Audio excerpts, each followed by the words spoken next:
Ik heb hier één ook. Oh nee, de laatste moet de juiste zijn, hè? Zonder...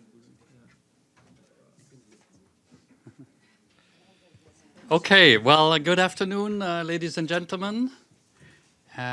Welcome to this press briefing on our first working day of our presidency of the Security Council for the month of February.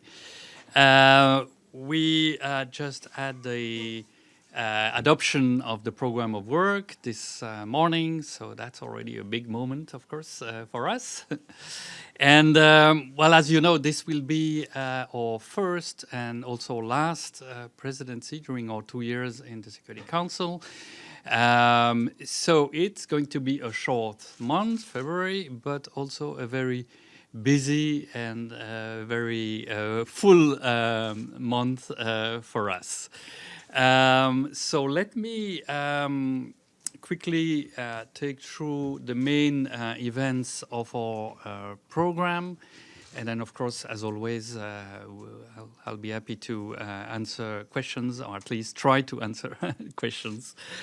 So we will have no less than 3 signature events in February. The first one will be on the 12th of February, which is also the International Day on Child Soldiers, it's called Red Hand Day. And so we will have a briefing on children and armed conflict on that day. A high-level meeting. It will be chaired by our Foreign Affairs Minister. And also we will have the presence of our King and Queen of the Belgians. And the King will make remarks on behalf of Belgium. So very high level, as I said. The focus will be on integrating child protection in peace processes. And actually, the Office of the Secretary General, of the Special Representative for Children and Armed Conflict, has just issued guidance on this subject, which was actually requested by the Council in 2017. So it took some time, but it's now there, it's ready. And the idea of this meeting is really to give visibility to this document and to encourage its use. We foresee the adoption of a PRST, a presidential statement, to welcome that document. As briefers, we will have the Secretary General himself.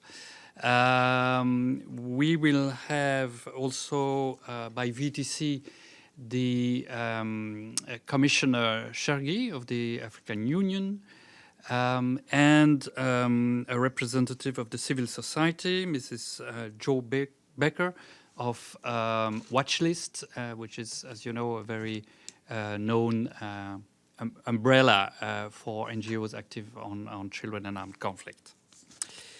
Then the next day, on the 13th, we will have our second event, which will be an open debate on transitional justice. The Council has, of course, already dealt with some aspect of transitional justice before, for instance, through a mandate of peacekeeping operation in support of some aspects of transitional justice, but it was never a thematic debate in the Council on this issue, and we felt this could be really helpful to have a general discussion on it and see how transitional justice can really contribute to peace building, how after a conflict to reconcile the society, turn the page of violence and conflict, and avoid relapsing into conflict. So that's the approach. That's going to be also a high-level meeting with our foreign minister as chair. And as briefers, we will have the High Commissioner for the Human Rights, Mrs. Bachelet, VTC from Geneva.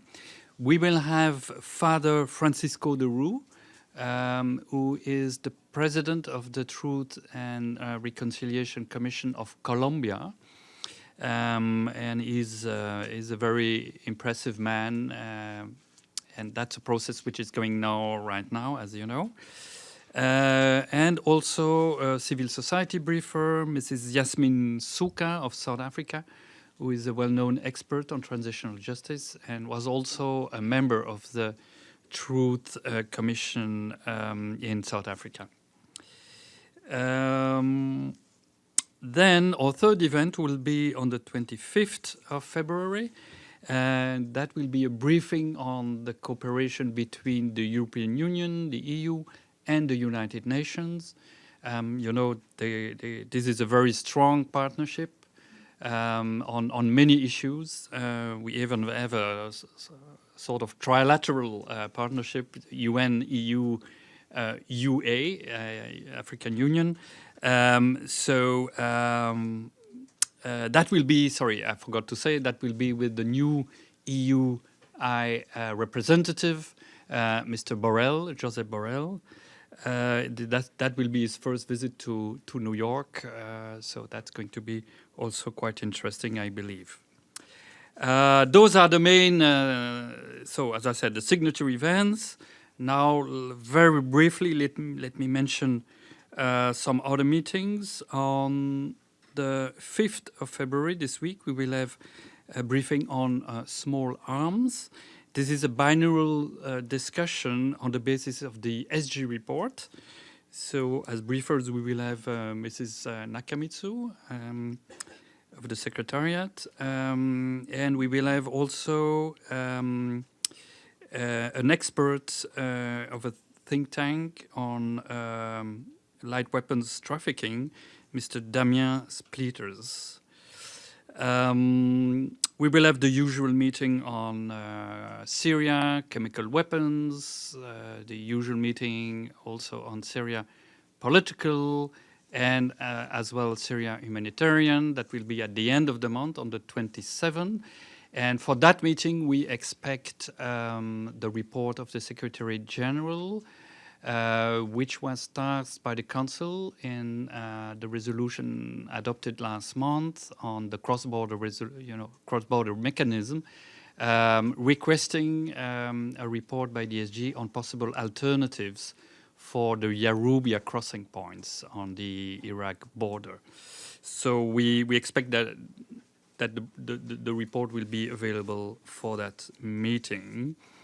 Then let me mention we will have the annual meeting with the OSCE chair in office, who is Albania this year. So we will have the Prime Minister of Albania himself coming to brief the Council. This will be on the 6th February morning. Yes. What? Many other usual, meetings on Yemen, of course. We will have a meeting on MINUSCA, Central African Republic, on Haiti. This will be the first discussion after the establishment of the new political mission, BINU. We will have the usual briefing on Middle East peace process with SRSG Mladenov, but we will have most probably also another meeting on Middle East peace process. I guess you are aware that President Abbas announced that he is going to visit New York next week, and so we have been approached already informally with the request of organizing a meeting which is probably going to take place on the 11th in the morning with President Abbas. We haven't received the request, the formal request yet, but I think it's coming today probably, and we intend to grant it. Also, while I'm speaking on the Middle East, The understanding is also that the United States will request close consultations in order to brief council members on the American plan. And the idea, as I understand, will be that Mr. Kushner, as a special envoy, would be participating in that meeting. So I think I will stop here. I see you already have a lot of questions. So I stop here. Just a second. Thank you. Edie, just a second.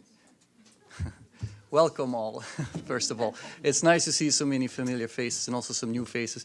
Thank you, Ambassador, for the introduction. Thank you to the spokes office for arranging this. Very briefly, on the left of the Ambassador, for those who do not know him, he's Matthias Bogart, that's our political coordinator. My name is Vincent Willekes, I'll be the press and communications person. And one final brief element of information, we will try, or we have the intention, to, during this month, every time before the council meets, to do a brief stakeout to explain to the press what the meeting will be on the day. And I think we can now start with the questions. Valeria, please.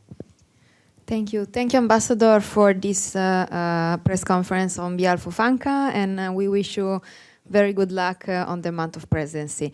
I think on behalf of all my colleagues, if you can just give some more details on when Kushner or the US consultation will be, if there is a day. Is the 11 or other day? And my question is also Middle East. President Abbas said that he's thinking to present his peace plan, another peace plan on Middle East. So if you have any information on that, any clues about what's in the plan. Thank you so much. Okay. We take maybe a few questions? No? Edie? One at a time? Okay. Okay. Fine. Okay, fine. It's easier.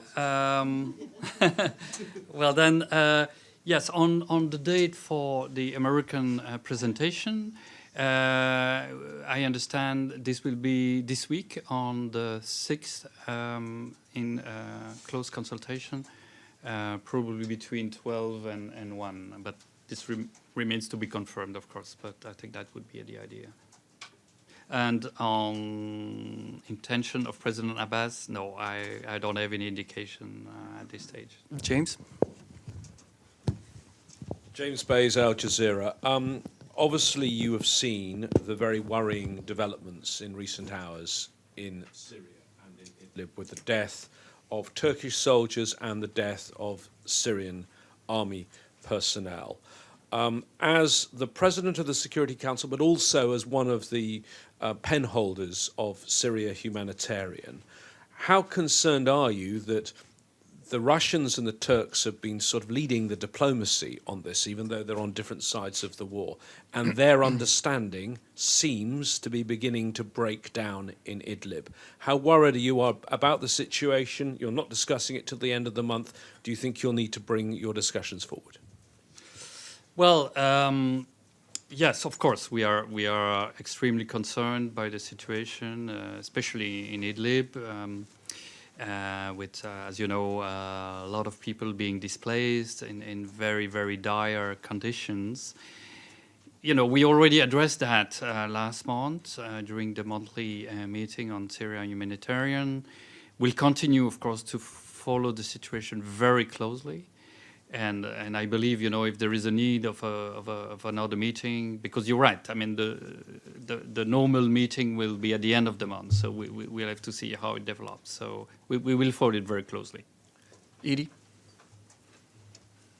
Thank you very much, Mr. Ambassador. On Libya, the Council is considering a draft resolution. What's holding it up? We understand from the Russian Deputy Ambassador today that they want to see a resolution that is implementable and acceptable to both sides. So, I mean, Berlin was quite a few weeks ago already. Yes.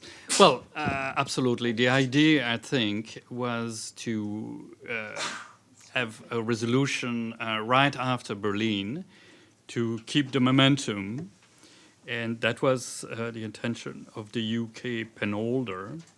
Now, as you know, this has been under discussion for some time now, and I would say, you know, there are two aspects. One is the content of the text, and there were some differences, but I think they are not insurmountable. But there is also the issue of timing, and with some members, indeed, you know, one thing to be sure that what is going on the ground is in phase with a possible resolution. So I think that's where we are. There have been some important meetings during the weekend. Mr. Hassan Salameh met with Mr. Haftar. So we hope it's possible to build on that and to have a quick resolution. But let's see. It's, of course, in the hands of the penholder, UK. Pamela? Thank you, Ambassador, and we're looking forward to the month. It's Pamela Falk from CBS News. My question is about coronavirus. Do you expect, there's nothing on this, the Security Council has taken up the health emergencies before. Is there any chance that there would be a meeting or any kind of briefing with Dr. Tedros from the World Health Organization, or some kind of a briefing during the month? Some experts think a pandemic is coming. Certainly the numbers are going up. Thank you. Thank you. Of course, yeah, there is a lot of attention going to that. But frankly, I don't think, certainly at this stage, there is no request for such a meeting of the Security Council. I think we have to remember that the main focus of the Council is on peace and security and basically conflict. So threat of peace and security. So I don't think we are in that situation yet, and I hope we are not going to go in that direction. So no, I don't expect such a meeting. Evelyn?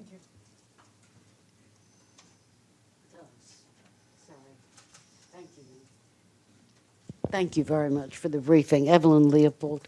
On Syria chem weapons, do you expect any kind of a product or approval of the chemical weapons reports? Because Russia so far has denounced everything having to do with Syria using chlorine or any other kind. Well, I'm afraid we will probably have a sort of repetition of previous discussions about this issue, with indeed the Council being quite divided. We won't have really new elements on the table, in the sense that the first report of the identification team of the OPCW will apparently not be ready yet. So that will probably be for next month.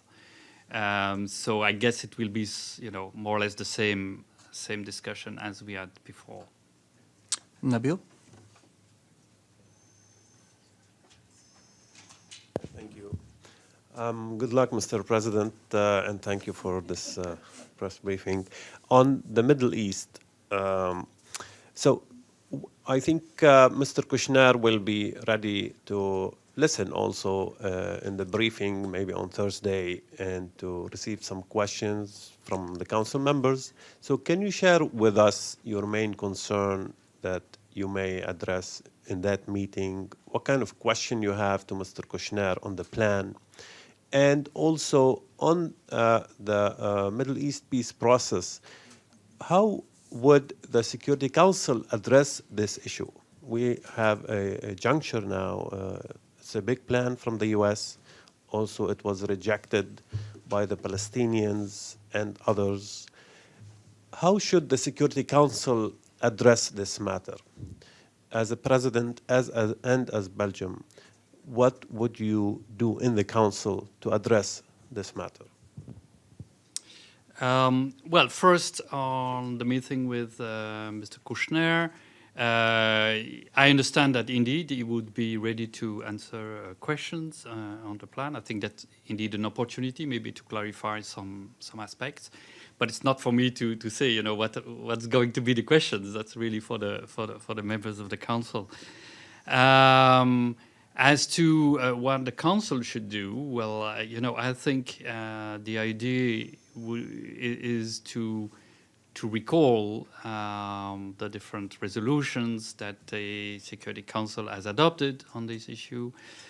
It's certainly the view of Belgium. I'm now perhaps putting my hat of presidency aside and speaking on behalf of Belgium, but our view is certainly that any solution first has to be arrived at through negotiations between the two sides, and that they have to be based on all these internationally agreed parameters, including UN Security Council resolutions. So that's how we see it. About questions, I meant what would be your question in the meeting on Thursday? Well, you know, as president, I think I will leave my other colleagues mainly ask questions. The time will be very short, so we will need to be very efficient. Benny. Follow up on that, there are reports that Abbas is coming up with the alternative plan. Has this been communicated with you at any point? And also, have you seen any text of a resolution prepared for the Security Council? No, I have no information on that. On a possible resolution, yes, we heard that I think they are working on something, but I haven't seen anything yet. Haven't seen any text? No text, no. Please. Yeah. Thank you. George Baumgarten, the correspondent for Jewish newspapers in North America and other assorted media, including the Astana Times in Kazakhstan. Forgive me, it isn't clear, and we didn't get these calendars until some minutes into your briefing. When is it that you're going to be discussing the American plan? Which day is Mr. Kushner coming? Is that the 11th or is that the 6th? And on the 25th, will you discuss the cooperation with regional organizations? Will that include the UNRCCA for Central Asia? Okay. Merci, monsieur. Well, let me repeat again in order to be clear. We expect to receive requests from the American delegation for close consultations on the 6th with Mr. Kushner to present the American peace plan. Then we expect to receive from Tunisia a request for a meeting with President Abbas on the 11th in the morning. And then your question on the regional cooperation. No, actually on the 25th, it's going to be only on EU-UN cooperation. Actually, on Central Asia, we had a meeting last month actually. Yeah. No, yes, Yeah. last month. January. Yeah. So, no, this time it will be only about the EU, the European Union. If I can just follow up a bit, will there be no usual monthly meeting on the Middle East, including the Palestinian question, as there is every month? Yes, there will be also that normal meeting. Which day is that? That's going to be on the 24th. Yeah, Thank 24th. Thank you. Please. Hi, my name is Ibtisam Azim from the Daily Arabic Al Arabi Al Jadid newspaper. So I have two questions. The first one regarding the peace plan. and the resolution that the Palestinians and others working on, from in your national capacity and also as a EU member, could you say if there is a united position by the EU states regarding this issue, and what would you like to see in the resolution that's being prepared, and both like national capacity and EU member? And the second question is regarding Libya and the resolution. My question is regarding the arm embargo and the fact that this arm embargo is being violated, has been violated all the time, despite the fact that you have a ship and a mission there. But do you think that there will be also a discussion regarding what the work of the ship, and whether there will be also beside, the Sophia mission, and whether you are going to have more than just training members of the Libyan coast or others? Thank you. Okay. Well, on the first one, it's not really for me to say. My hope will be, that the Council can be united as much as possible on this issue. But I think we all know, what are the different positions there.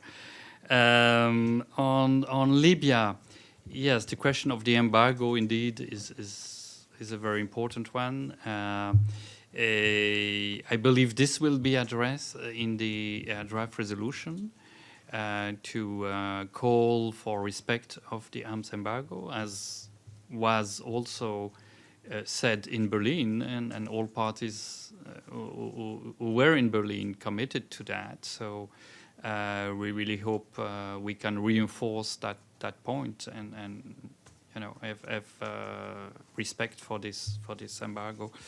Yeah, that's the Sophia mission. But how do you want to respect? You have been calling for years on respecting the arm embargo, and even in the last report of Mr. Salame, he said that even after all parties committed to respect the arm embargo, they were still delivering arms to the parties in conflict. So how do you want to implement your own resolution, whether it's with the Sophia ship or other missions? Well, it's a good question. I think the only way is to repeat it, or every time put some pressure on the different countries concerned. That is what the panel of experts is doing. That is what the sanctions committee is doing. But I think the Council itself, through a resolution, should do it as well. But we'll see. Thank you. Stefano Vaccara, Radio Radicale in Rome, La Voce di New York. It's a kind of a follow-up from my colleague. I think my colleague asked about the European Union, position. She was asking about the Palestinian plan, the peace plan, but I'm asking overall. This is your presidency, and it coincide with the Brexit. It's the moment to show to the world what is the state of the Union. Does the Union count at the UN, count in the world, or let's just forget the Union? So the question is, again, on the Palestinian plan, are we going to have a position? And also in Libya in particular, are you going to try to see that what we saw for months, actually years now, the division of important country in the matter, like Italy and France and others, is your presidency, how your presidency, Belgian presidency, is going to fix the European Union? Oh, well, that is a very ambitious goal. No, look, on peace process, Middle East peace process, I think the EU has a well-established position, has been, confirmed so many times. Again, I think on the very day when the American plan was presented, there was a reaction by the EU special representative on behalf of the still 28 at that time member states. So I think that's very clear, and I think it's a strong position, really. On Libya, I think really, I mean, we all know there were some, in the past, some perhaps nuances or at least perception of nuances within the Union. I think we've made a lot of progress now, and I think the EU is much more, speaking really with one voice than perhaps it used to be some time ago. Beto? Thank you, Ambassador. Congratulations on your presidency. Do you expect any European division at the UN Security Council with the UK having left the Union on the 31st of January? Thank you. Well, the question is the answer. I would say they are not member anymore. So I think if they would take another position, that would not mean that the EU is divided. But we're not there yet. But, the EU will be now the 27th. Please. Thank you. Thank you, Ambassador. Majid Ghali, Rudao Media Network. I have a question about Syria. There's a serious escalation right now between Turkey and the Syrian government. About more than 30, the Turkey says more than 30, they killed more than 30 Syrian soldiers. The Syrian government apparently killed 6 Turkish soldiers. Is there, do you expect anything from the Council? Is there any discussion about a statement or a position about this rising, this new development? And also in Syria, you mentioned the Eurubia crossing. Is there any hope with the renewal of the resolution that the crossing will be opened again? Are the Russians open for the idea of at least letting the crossing between Iraq and Syria be open? And my other question is about Iraq. The situation there is getting worse with a wave of protests and protesters getting killed in hundreds now. And the political system is in crisis. There is no leadership right now. A designated prime minister they are not sure that he can form a government. And the word that is described Iraq right now is chaos, just like it was in 2014 between when the ISIS took over almost half of the country. There's a meeting about UNAMI. What do you expect in that meeting? Do you think the Council can have a unity about a position about Iraq, about the situation? What kind of message do you expect from the Council to the Iraqi government? Okay, well, first on Syria, I already said, of course, we have a meeting planned at the end of the month on Syria humanitarian. We'll follow the situation very closely. If needs be, we could have another, discussion before that. Iraq, we don't have a meeting planned on Iraq this month, but that's. There is a UNAMI report due on 21st, and also on the Kuwait-Iraq. Oh, right. Yeah. There is a report due. Yeah. Yes. Which doesn't mean that we have a meeting, but it's just sorry, I was talking about the report. Yeah. Yeah. So well, again, I mean that's one of these issues, and we have many, where we have to keep an eye on the situation and whether developments would require a meeting of the Council. But right now, it's not planned.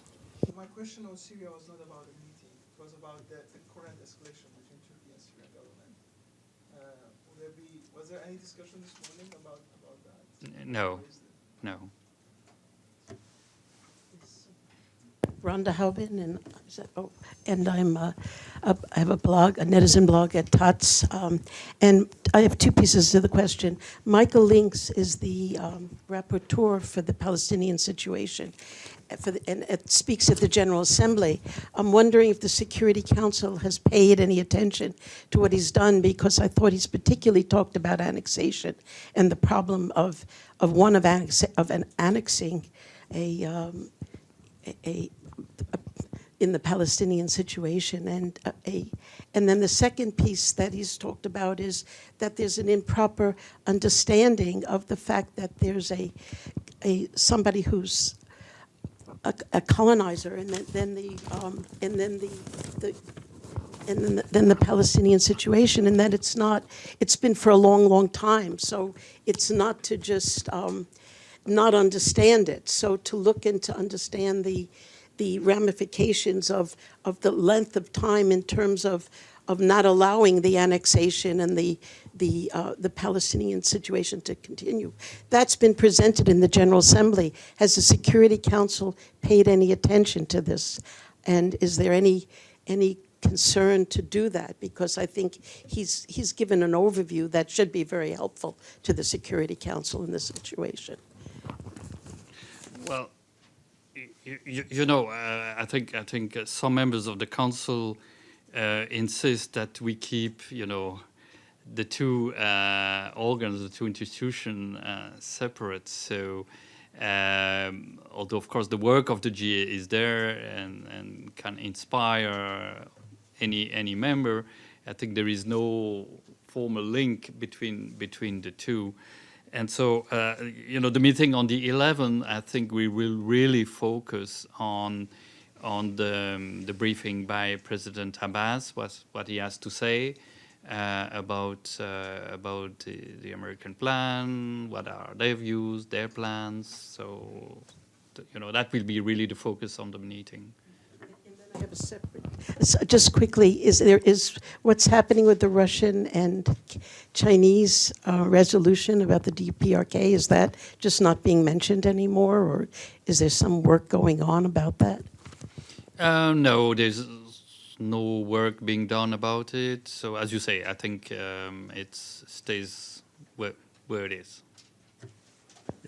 Joseph Klein, Canada Free Press, and congratulations on your presidency.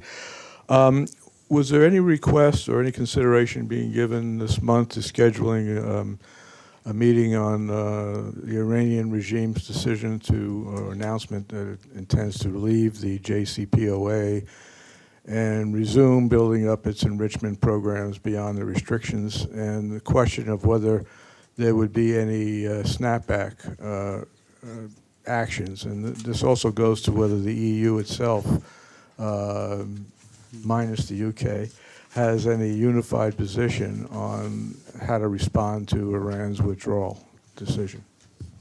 No, we don't plan any meeting on Iran in the Council this month.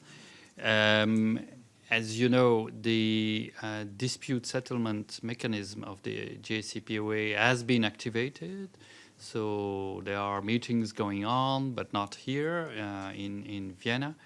And I think there was an agreement to extend the different deadlines. There are some deadlines to really take the time to discuss this, in deep and quietly and constructively. So I don't think it will come to the table of the Security Council in the short term. It could eventually, of course, but that we really don't know at this stage. Thank you. Fumitaka Sato from NHK on North Korea, follow-up on the sanction regime on North Korea. So after Russia-China joint proposal on the easing the sanction, there seemed to be more disparity inside Security Council. Can you tell us your view on the status of the sanction regime, and what do you expect from the upcoming 7080 committee end of this month? Thank you. Well, the meeting this month will be the report by the chair of the committee on the activities of the committee. Well, I guess there will be the repetition of known positions that you just described, with some members of the view that sanctions should be maybe not lifted, but a little bit eased. But others are of the view that, on the contrary, they have to be maintained and really seriously implemented in order to put pressure on North Korea to negotiate. So I think these tension between these two positions will remain. I don't foresee anything really new about that. Any other questions? A follow-up? Sorry. I have a quick question. There have been some letters sent by NGOs to the Security Council about the DPRK situation and the fact that there's some reports been done about sanctions and how they are violating the humanitarian rights of this of the Korean people. I wondered if anybody has seen these letters, that there's a long tradition of letters to the Security Council, and I thought they're intended to help the Security Council hear different views than they normally hear. Is that happening? Does anyone see the letters? Would you know, have you heard of any? There was a letter in December and a different letter in January. Would you know of those and if anything's happened with them? Yes, that's right. I've seen those letters indeed. And yes, that is also a concern of some members about the humanitarian situation in North Korea, the impact that sanctions may have.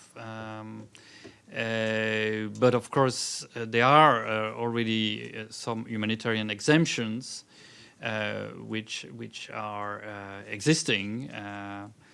Now the question is whether they are enough or not enough, and there again, I mean, we always have a little bit the same discussion in the committee about that. But once again, I don't think there will be an evolution of positions. Any other questions? Well, okay. Thank you. Thank you very much. Thank you.